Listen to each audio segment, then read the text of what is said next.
O cidadão é preso pilotando um caminhão com 23 toneladas de maconha.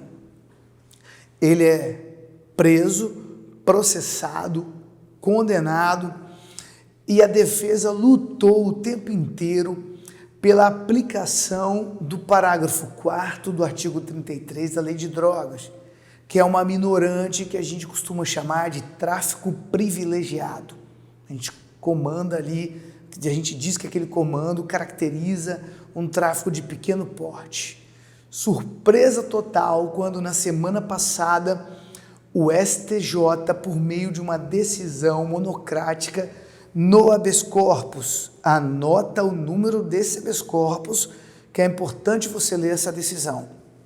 Habeas corpus número 773-861, oriundo do Paraná, que foi impetrado pelo meu amigo Davi Metzeger, um grande criminalista capixaba, profundo estudioso da jurisprudência das cortes dos tribunais superiores. Relatoria do ministro Rogério Schietti, grande ministro, na minha opinião, na minha modesta opinião, o ministro que capitaneia o pensamento jurídico de direito penal e processo penal hoje dentro do Superior Tribunal de Justiça e está fazendo história. E é ele o autor da ordem de habeas corpus aqui, que aplicou a minorante do parágrafo 4º do artigo 33 e reduziu em 1/6 a pena aplicada a esse cidadão que foi preso pilotando um caminhão com 23 quilos de maconha. Agora vamos aos detalhes, né? O voto, ele é uma aula. Ele é uma aula de direito penal, de processo penal. O ministro Rogério Schietti, ele começa frisando, ele começa explicando que a minorante do parágrafo 4, para ela ser aplicada, é necessário que, além da primariedade e dos bons antecedentes do réu, é necessário que ele não integre organização criminosa e que ele não se dedique a atividades delituosas. Então, ele não pode fazer parte de organização criminosa, ele tem que estar trabalhando sozinho ali, e ele não pode integrar, ele não pode se dedicar à rotina do tráfico de drogas. Aquilo teria que ser uma situação isolada na vida dele. Bom, e aí o ministro Schietti passa a fazer uma análise detalhada da jurisprudência da corte para demonstrar que tanto o STJ quanto o STF, eles entendem que quando você tem uma prisão com uma quantidade de drogas muito elevada, você tem sim a característica de que o cidadão, ele participa de uma organização criminosa, porque ninguém transporta tanta droga que não seja para um sistema mais complexo de distribuição, de comercialização de droga. Ele chega a usar a expressão aqui que teria que ser um cidadão bilionário para comprar uma grande quantidade de drogas, como 23 toneladas de maconha. E ele traz, para isso, ele traz diversas jurisprudências do STJ e do STF para poder demonstrar que o que é aceito hoje, o que é pensado hoje no STJ, individualmente, é que em situações como essas, caracteriza sim, ele chega a dizer, caracteriza sim a participação de organização criminosa. Ele chega a dizer, pode, na minha compreensão, ser perfeitamente sopesada, aferir o grau de envolvimento do acusado com a criminalidade organizada, devido à quantidade de droga.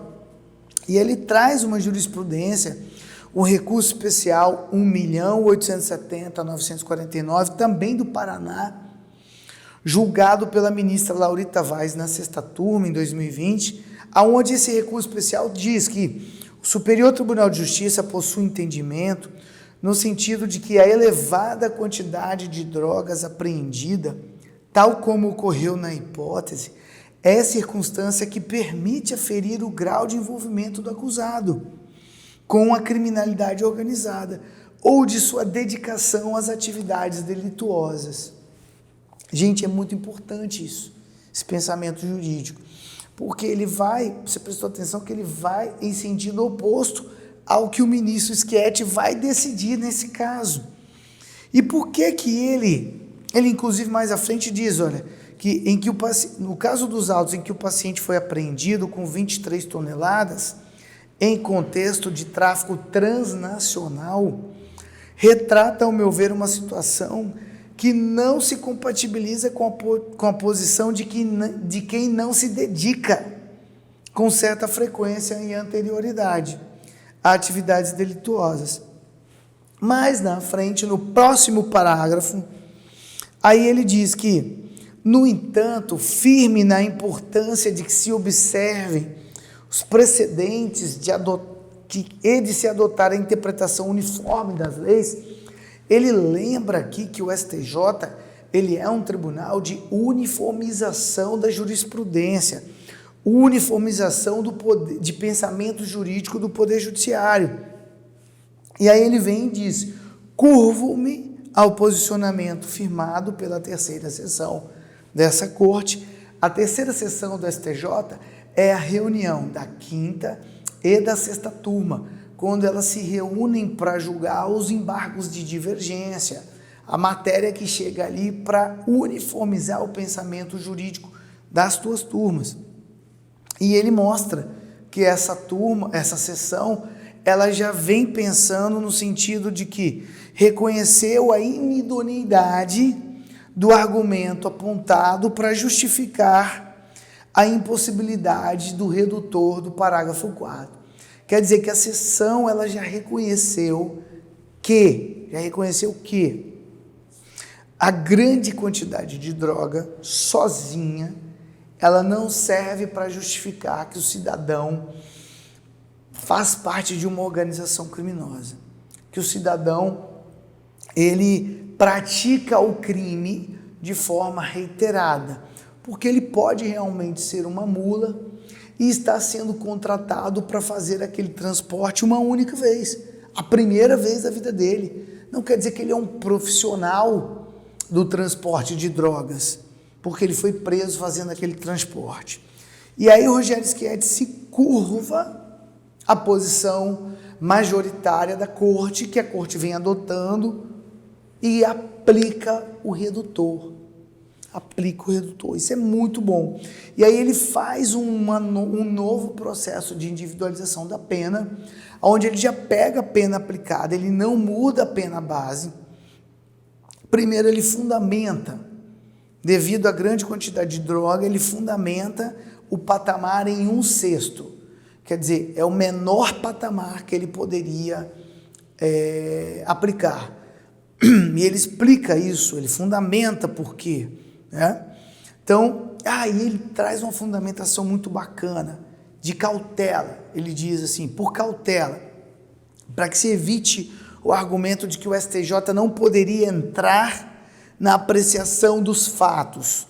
E aí ele diz que no caso em análise, diversamente, requer apenas a revaloração dos fatos incontroversos que já estão delineados nos autos. Quer dizer, ele demonstra aqui que quando os fatos apreciados no processo forem incontroversos, quer dizer, a prova dos autos, ela não tem discussão, ela não tem conflito, não tem prova em duas direções, a prova está em uma direção apenas, o ministro pode sim entrar no fato e revalorar os fatos incontroversos. Ele pode sim revalorar. Isso é muito bom. E você precisa entender essa revalorização e entender o que são fatos incontroversos. Fatos incontroversos são aqueles que a prova ela está em uma direção apenas.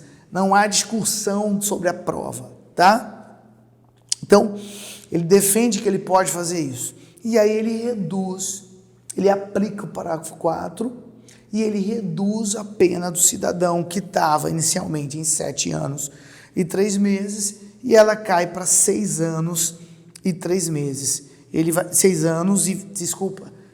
anos e 27 dias, essa é a pena final aplicada ao cidadão.